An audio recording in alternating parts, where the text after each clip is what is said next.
ये जो दो युवा आप कहते हैं, मैं तो बार बार कहती हूँ, दो युवा से ज्यादा एक 72 साल के युवा प्रधानमंत्री जो देश में लगातार काम करते हैं। है कोई ऐसा प्रधानमंत्री जो 18 साल काम करके दिखा दे? प्रधानमंत्री के लिए ईवीएम हैक नहीं है, भारत के लोगों का दिल हैक है भाई साहब। एक सच में एक ऐसा व्यक्ति झोला लटका के काशी में आया जो काशी का बेटा बना, और कि हम लोग सांसद नहीं चुनते, काशी की जनता प्रधानमंत्री चुनती है। और मुझे गर्व है कि हम तीसरी बार भारतवर्ष को प्रधानमंत्री काशी से देंगे। मैंने तो नहीं देखा कि युवराज कहीं जा रहे हो और राजमाता कहीं जा रहे हो और कहीं दूसरे देश के नेता हो जहां पे खड़े हो और वहां पे खड़े होकर कोई आरती कर रहा हो। 70, 80 साल, 90 साल के बुजुर्ग प्रधानमंत्री में अंदर अपना बेटा देख रहे हैं। जनता देख रही है कि 80 घाट अब कैसा हो गया, जनता देख रही है कि इंटरनेशनल क्रिकेट स्टेडियम आ रहा है, जनता देख रही है कि मंडुआडीह स्टेशन का क्या हो रहा है, जनता देख रही है कि अमूल की फैक्ट्री यहाँ पे लग गई। नमस्कार, मैं हूं केशव मलान।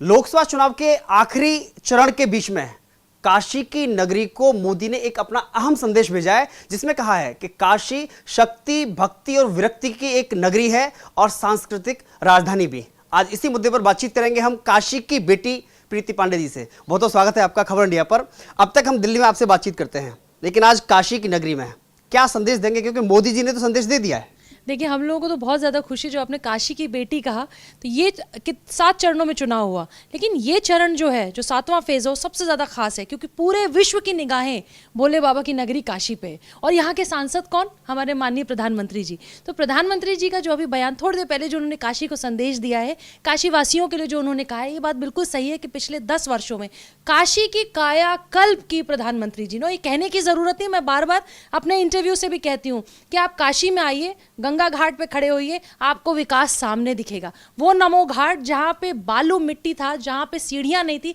आज वो नमो घाट पे कहीं अलग अलग देशों के प्रेसिडेंट, प्राइम मिनिस्टर आके वहाँ खड़े होते हैं, चाय पे चर्चा होती है। जिस काशी की गलियों में लोग गाड़ियाँ लेके नहीं जा सकते थे, आप मीडिया वाले वहाँ चैनल तक पहुँच जाते हैं, आप घाट तक पहुँच जाते हैं। अमूल की फैक्ट्री जो बाबतपुर एयरपोर्ट पे है, तो जो कुछ भी प्रधानमंत्री ने आज कहा है, आप समझ लीजिए कि यहाँ का विकास हो, चाहे कॉरिडोर हो, सब चीज़ों के बारे में जो उन्होंने कहा है वो बिल्कुल 100% 100% सच है। और जिसको नहीं दिखता उसको मोतियाबिंद है, जो मैं हमेशा कहती हूँ। इससे पहले मोदी जी जब काशी आए थे तो उन्होंने कहा था कि माँ गंगा ने मुझे बुलाया है, लेकिन इस बार वो कह रहे हैं कि माँ गंगा ने मुझे गोद लिया है।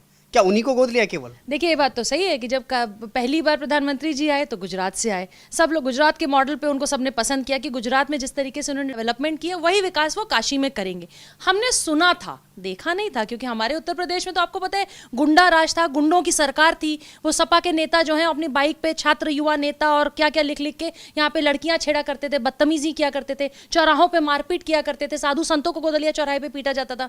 लेकिन वही प्रधानमंत्री जब यहाँ पे आए और जो उन्होंने 10 साल का काम किया, तो माँ गंगा ने बुलाया जरूर था, लेकिन आज माँ गंगा ने गोद ले लिया है। और हम प्रधानमंत्री जी को काशी से कहीं नहीं जाने देंगे। वाकई उन्होंने, गंगा जी ने उनको गोद ले लिया है। किसके लिए? राहुल गांधी कह रहे हैं कि मोदी तो कह रहे हैं मैं बायोलॉजिकल नहीं हूं, मुझे भगवान ने भेजा है। लेकिन राहुल गांधी कहते हैं कि भगवान ने इसलिए भेजा है कि अडानी अंबानी को सहायता करने के लिए, मजबूत करने के लिए। देखिए, क्या होता है, धरती पे जब पाप बहुत ज़्यादा आ जाता है तो कहीं ना कहीं एक दैवीय शक्ति हमें दिखने लगती है। तो मैं ये बात मानती हूँ, और मैं नहीं, बहुत सारे लोग 18 घंटे एक 72 साल के युवा प्रधानमंत्री, फिर रिपीट कर रही हूँ, 72 साल के युवा प्रधानमंत्री, ये जो दो युवक जो पूरे देश में घूम घूम के प्रधानमंत्री के लिए अशब्द बोलते हैं, उनके परिवार के लिए, उनकी मृत माँ के लिए जो आज वो नहीं है, स्वर्गीय माँ के लिए जो बातें बोलते हैं, वो कहीं ना कहीं परेशान हैं। उनको लग रहा है कि 5 साल तो हम बेरोजगार थे 2014 में, फिर हम 2019 में बेरोजगार हो गए, अब हम 2024 में भी बेरोजगार हो जाएंगे। तो माँ गंगा ने जिस व्यक्ति को, जिस बेटे को गोद लिया है, उनका जो विकास का कार्य है वो पूरे विश्व में दिख रहा है। अब दोनों बेटों को, भाई आप ये समझिए ना, जो बार बार ये लोग कहते हैं कि प्रधानमंत्री जी की कॉन्स्टिट्यूएंसी है इसलिए वहां विकास हुआ। अरे भैया, तो अमेठी में भी तो जिसकी सांसद की जो सरकार थी, जो वहां पे, तो देश में सरकार नहीं थी क्या? आपने अमेठी को कौन सा, आपने बहुत बड़ा, आपने रोड, सड़क, बिजली, पानी, घाट, जो चीजें वहां पे हैं, एक प्रॉपर डीएम ऑफिस भी नहीं हुआ करता था भाई साहब अमेठी में। आपको कोई बात पता है? अमेठी में खाद्य रैक से लेकर सारी चीजें नहीं होती थी। जब स्मृति ईरानी जी आई हैं तो उन्होंने अमेठी में बहुत सारा विकास किया। जो स्थिति अमेठी रायबरेली की है, वही स्थिति काशी की है, क्योंकि काशी में प्रधानमंत्री खुद सांसद हैं, और वहां पे भी जो लड़ते थे वो तो खुद प्रधानमंत्री ही कहते हैं। प्रधानमंत्री की कुर्सी पे तो कोई बैठे, आपको पता है प्रधानमंत्री की कुर्सी पे बैठता कोई है, सरकार कोई और चलाता है। तो जो अमेठी और रायबरेली से सांसद थे, उनको सांसद मत मानिए, वो तो स्वयं में प्रधानमंत्री थे ना। तो उन्होंने रायबरेली और अमेठी का क्या विकास कर लिया? आप अमेठी एक तरफ दिखाइए अपने चैनल पे और एक तरफ काशी दिखाइए। एक व्यक्ति जो नहीं देख सकता, जो अबोध बालक होगा, वो भी बता देगा कि विकास कहाँ हुआ है और कहाँ 5 साल सिर्फ जनता के साथ फरेब हुआ है। लेकिन हमने देखा कि हमने खुद ग्राउंड पर जाकर के, जो उड़वा गांव था रायबरेली का, जिस गांव को सोनिया गांधी ने गोद लिया था 2014 के बाद में, आज तक उस गांव में जाना नहीं हुआ। और एक वो काशी है जिसमें मुझे लग रहा है 60 से ज्यादा बार प्रधानमंत्री स्वयं यहाँ पर आए। देखिए, आप तो सोनिया जी को के उस गोद की उस गांव की बात कर रहे हैं जो उन्होंने गोद लिया। जो उनका स्वयं का बेटा है जिसको उन्होंने गोद ले लिया, जो उनके बेटे हैं, जो उनके दत्तक पुत्र हैं, जो बेटे हैं, जो उनके वारिस हैं, उन्होंने कौन सा विकास कर दिया है भाई?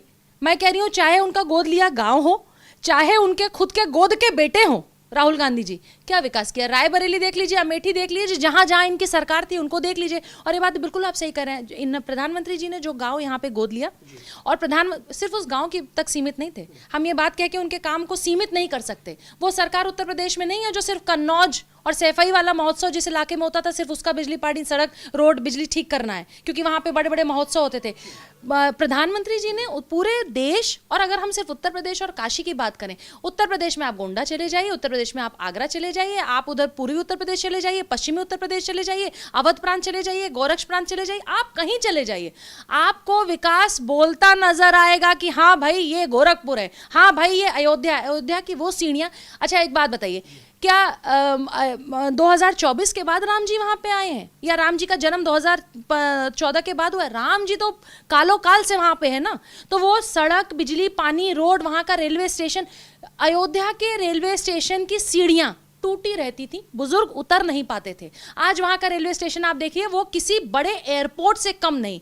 तो क्या ये विकास, ये अयोध्या की सड़कें, बनारस की सड़कें, गोरखपुर शहर, बनारस, जहां जो भी शहर आप पूरे उत्तर प्रदेश में नाम ले सकते हैं, वो कहीं बाहर से और गुजरात से नहीं आया केशव जी। वो रोड यहीं था, वो सड़क यहीं थी, वो गांव यहीं थे, वो गलियां वहीं थी, वो बजबजाती गलियां, वो गंदी गलियां, न रोड, न सड़क, न पानी, कुछ नहीं था, सब कुछ वही था। एक विजनरी मैन आए, एक ऐसा इंसान आया जिसके पास विजन था, जिसके पास मिशन था, जिसको सिर्फ अपना घर नहीं भरना था, सिर्फ उसको अपने भाई, भतीजे, चाचा को चुनाव नहीं लड़वाना था, अपने परिवार को सांसद नहीं बनाना था। एक सच में एक ऐसा व्यक्ति झोला लटका के काशी में आया, जो काशी का बेटा बना, और काशी की धरती ने आज सच में, आज हम लोग बहुत प्राउड फील करते हैं, और ये बात बार बार कहते हैं कि हम लोग सांसद नहीं चुनते, काशी की जनता प्रधानमंत्री चुनती है। और मुझे गर्व है कि हम तीसरी बार भारतवर्ष को प्रधानमंत्री काशी से देंगे। जितनी तारीफ आप योगी मोदी की कर रहे हैं, आजकल इतनी ही तारीफ मोदी स्वयं योगी की कर रहे हैं, कि अगर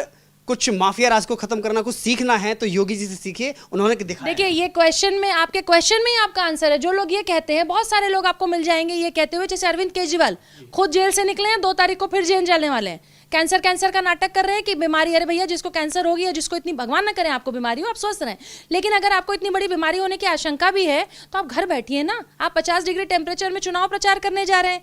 आपको सुप्रीम कोर्ट की हिदायत थी कि आपको लिकर स्कैम पे नहीं बोलना है, क्योंकि वो केस कोर्ट में है, उस पर आप लगातार बोल रहे हैं, अपनी सफाई दे रहे हैं चैनल से बैठ के, स्वाति मालीवाल का नाम आता है तो आप नहीं बोलते हैं। तो जिन लोगों का आप नाम ले रहे हैं कि हम उनकी तारीफ करते हैं, देखिए योगी जी की तारीफ मोदी जी इसलिए कर रहे हैं क्योंकि बहुत सारे लोग ये कहते हैं, केजरीवाल साहब ने प्रेस कॉन्फ्रेंस में जेल से आके ये कहा कि कुछ दिनों में योगी जी की कुर्सी जाने वाली है, योगी जी सीएम की कुर्सी से चले जाएंगे, योगी जी को कोई दायित्व नहीं मिलेगा। तो कहीं ना कहीं वो देश को भ्रमित करने की कोशिश कर रहे थे। प्रधानमंत्री जब अपने मंच से उत्तर प्रदेश में कहीं भी जा रहे हैं, और जहां पे भी पूरे देश भर में योगी जी उनके साथ हैं, जहां वो योगी जी की तारीफ करते हैं, एक साफ संदेश है कि उत्तर प्रदेश को चलाने के लिए एक मठ के साधु ही उत्तर प्रदेश चला सकते हैं। यहाँ के दुष्टों को, यहाँ के पापियों को एक संत महात्मा, उन्होंने सिर्फ संत महात्मा के तौर पे नहीं, उन्होंने एक अच्छे चीफ मिनिस्टर के तौर पे खुद को साबित भी किया है। तो योगी जी की जो तारीफ है, जो प्रधानमंत्री जी करते हैं, वो बहुत लोगों को शायद अब पच नहीं रही है, लेकिन सत्य तो यही है कि जनता बार बार चुन रही है। जो लोग एक चीज और पहले ही बोल देती हूँ आपके सवाल से, 4 तारीख के बाद जो लोग कहेंगे ईवीएम हैक है, ईवीएम हैक है, ईवीएम हैक है, अगर रायबरेली की सीट, जीत हार अपनी जगह, अगर रायबरेली की सीट युवराज के खाते में जाती है तो वहां ईवीएम हैक नहीं है। जहां ये जीतेंगे वहां ईवीएम हैक नहीं है, जहां ये हारेंगे वहां ईवीएम हैक है। योगी जी के लिए संदेश जो पीएम प्रधानमंत्री दे रहे हैं वो बिल्कुल साफ है कि योगी जी ही उत्तर प्रदेश चलाएंगे, और योगी जी, प्रधानमंत्री, ये सब एक लोग हैं जो देश और प्रधानमंत्री जो देश को चलाने के लिए आए। असली दर्द कहाँ है? क्योंकि इससे पहले के चुनाव में जब कहा गया था कि योगी मोदी मठ में चले जाएंगे, वो पहाड़ों पे चले जाएंगे, तब इसका जनता का क्या होगा? और आपने जैसे कि अभी स्वयं कहा कि केजरीवाल कहते हैं कि जैसे ही चुनाव होंगे उसके अगले क्षण में योगी जी हटा दिए जाएंगे। तो आखिर असली दर्द क्या है, योगी मोदी या विकास या हिंदू मुसलमान? देखिए असली दर्द ये है कि सैफई महोत्सव जहाँ 300 करोड़ का होता था, वो 300 करोड़ पूरे उत्तर प्रदेश में खर्च होता है। असली दर्द ये है कि विश्वनाथ कॉरिडोर जब बन जाता है काशी में, तो गोवा की रेवेन्यू को पीछे छोड़ देता है उत्तर प्रदेश। काशी आप रेवेन्यू दे रहा है। अब सुन रही हूँ कि अयोध्या शायद सबसे बड़ा रेवेन्यू उत्तर प्रदेश में देने वाला है, कुछ दिन में मथुरा देने वाला है। तो ये जो मथुरा, काशी, अयोध्या का रेवेन्यू आ रहा है ना, देश का विकास हो रहा है। और जो एक सेलेक्टेड 4 मोहल्ले और 4 जिलों में जो विकास होता था, जब वो विकास पूरे उत्तर प्रदेश में फैल गया, जब उसका जो आप पूरे उत्तर प्रदेश में उसका विकास देख रहे हैं, तो दर्द वो है कि अरे हम तो जो है अपने परिवार को बढ़ाने में लगे थे। यहाँ तो 2 ऐसे व्यक्ति आ गए जो परिवार के लिए नहीं कर रहे, जिनके लिए पूरा उत्तर प्रदेश परिवार है। 22 करोड़ की जनता योगी जी के लिए परिवार है, 140 करोड़ की जनता प्रधानमंत्री जी के लिए परिवार है। तो परिवार जिनका सीमित था 4 लोगों तक और उनको सांसद की कुर्सी तक बिठाना था, आज ऐसे सांसद आए और एक ऐसे मुख्यमंत्री आए जो पूरे देश के बारे में सोचते हैं, पूरे प्रदेश के बारे में सोचते हैं। और जनता जिस तरीके से, ये शब्द मैं प्रयोग करूंगी कि जिस तरह से जनता यहाँ की पागल है। आपने देखा है कि किसी प्रधानमंत्री का नामांकन हो रहा है, लोग, बूढ़ी महिलाएं अपने बालकनी में आके और वहां से आरती कर रही हैं, क्योंकि वो वहां तक पहुंच नहीं सकती, क्योंकि लाखों लोगों की भीड़ है। मैंने तो नहीं देखा कि युवराज कहीं जा रहे हो और राजमाता कहीं जा रहे हो और कहीं दूसरे देश के नेता हो जहां पे खड़े हो और वहां पे खड़े होकर कोई आरती कर रहा हो। 70, 80 साल, 90 साल के बुजुर्ग प्रधानमंत्री में अंदर अपना बेटा देख रहे हैं, कोई प्रधानमंत्री के अंदर अपना भाई देख रहा है, कोई प्रधानमंत्री के अंदर अपना बेटा देख रहा है। तो कहीं ना कहीं वो इमोशनल कनेक्शन भी है। और प्रधानमंत्री का नाम लेने के बाद जिस तरीके से लोगों के अंदर एक इमोशंस आते हैं और जिस तरह से विकास का काम पूरे देश भर में हो रहा है, केशव जी, यही एक कारण है कि पूरा विपक्ष बौखलाया हुआ है कि अगले 5 वर्षों में क्या होगा। हम कहां जाएंगे छुट्टी पे? हम बैंकॉक जाएंगे या हम देश के किसी, मैं तो सुन रही हूँ 6 तारीख के बाद टिकटें भी हो गई हैं इन लोगों की। तो जो विपक्ष है वो बेरोजगार होने वाला है। 5 साल तक पता नहीं इनको क्या करना है। 5 साल के चुनाव के प्रचार में भी देखिए, चुनाव के प्रचार में लोग क्या करते हैं, अपना काम गिनवाते हैं। विपक्ष क्या करता है, एक माला ले लेता है सुबह से शाम तक, मोदी मोदी मोदी मोदी। तो मोदी जी ने एक सबसे बड़ा स्लोगन, नारा खुद विपक्ष को दे दिया है। और चौकीदार चोर है बोल बोल के आपने 2014 आपने 14 जो है आपने जितवा दिया प्रधानमंत्री को। इस बार आपने मोदी के परिवार को टारगेट करके मोदी जी फिर जीत जाएंगे। आप ईवीएम करते रहिए। मैं बार बार कहती हूँ, प्रधानमंत्री के लिए ईवीएम हैक नहीं है, भारत के लोगों का दिल हैक है भाई साहब, इसलिए प्रधानमंत्री तीसरी बार जीतेंगे। एक आखिरी सवाल कि 2 युवाओं की जोड़ी जो आती है, राहुल गांधी और अखिलेश यादव की, वो एक बात कहती है, अगर योगी मोदी ने इतना ही विकास किया है तो विकास पर वोट क्यों नहीं मांगते? वो हिंदू, मुसलमान और आरक्षण की बात करके ही वोट क्यों मांगते? एक सेकंड, काशी विश्वनाथ अगर कॉरिडोर बना है तो वो विकास, वो सिर्फ काशी धर्म की नगरी है, मोक्ष की नगरी है। लेकिन अगर काशी विश्वनाथ कॉरिडोर बना, उससे रेवेन्यू नहीं आ रहा है क्या? उससे जनता नहीं आ रहा? आपको पता है 16 लाख 20 लाख जो बनारस की जनसंख्या है, उसके ऊपर 4 लाख 4.5 लाख लोग काशी विश्वनाथ दर्शन करने आ रहे हैं। तो 4.5 लाख लोग जो पूरे देश भर से दिख रहे हैं, जो में साउथ इंडियन दिख रहे हैं, जो बंगाली दिख रहे हैं, जो तेलंगाना से दिख रहे हैं, जो पंजाब से दिख रहे हैं, वो बाहर से लोग यहाँ पे कॉरिडोर देखने नहीं आ रहे हैं क्या? बनारस का विकास नहीं होता क्या? जब बाहर से लोग आते हैं तो यहीं के होटल यूज करते हैं, यहीं के लॉज यूज करते हैं, यहीं का ऑटो यूज करते हैं, यहीं का रिक्शा यूज करते हैं। सब गुजरात से नहीं ना लेके आ रहे हैं, जो ये लोग बार बार विपक्ष वाले बोलते हैं। तो जब 4 लाख की जनता, 5 लाख की जनता, आज मैं आपको बता दूं, शहर के वो होटल जहां पे कमरे भरते नहीं थे कभी, आज पूरे बनारस में होटल नहीं मिल रहे हैं, क्योंकि देश विदेश से लोग आके बनारस में यहाँ पे रह रहे हैं। तो रेवेन्यू जनरेट नहीं होता। ये विकास, धर्म की नगरी तो ये है। धर्म के नाम पे क्यों नहीं वोट मांगेंगे भाई? जिन्होंने राम मंदिर बनवाया, वो राम मंदिर आप बनवा लेते। आपको बनवाना नहीं था, आपको तो राम सेवकों पे गोलियां चलवानी थी। आपको तो उन लोगों के ऊपर जो राम के ऊपर आस्था रखते थे, आपको उनके ऊपर प्रहार कर रहे हैं, आपको उनके ऊपर लाठीचार्ज करनी है। तो सीधी सी बात, जो राम को लाए हैं, जनता उनको ला रही है। और आप पूरी जनता को नहीं, 130 करोड़ की जनता क्या भाजपा से पैसा लेके वोट डालती है क्या? 1 तारीख को यहाँ बनारस में चुनाव होने वाला है, यहाँ की 16 लाख की जनता जो वोट डालेगी, वो सब भाजपा उसको पैसा दे रही है क्या? भाई जनता का दिल हैक है। जनता अपना विकास देख रही है, जनता रोड, पानी, बिजली, सड़क सब यहाँ देख रही है। जनता देख रही है कि 80 घाट अब कैसा हो गया। जनता देख रही है कि इंटरनेशनल क्रिकेट स्टेडियम आ रहा है। जनता देख रही है कि मंडुआडीह स्टेशन का क्या हो रहा है। जनता देख रही है कि अमूल की फैक्ट्री यहाँ पे लग गई। अमूल की फैक्ट्री गुजरात के धरती पे नहीं लगी है। अमूल की फैक्ट्री बाबतपुर रोड, जब आप एयरपोर्ट से काशी आते हैं वहां पे लगे। अमूल की फैक्ट्री पहले क्यों नहीं लगी?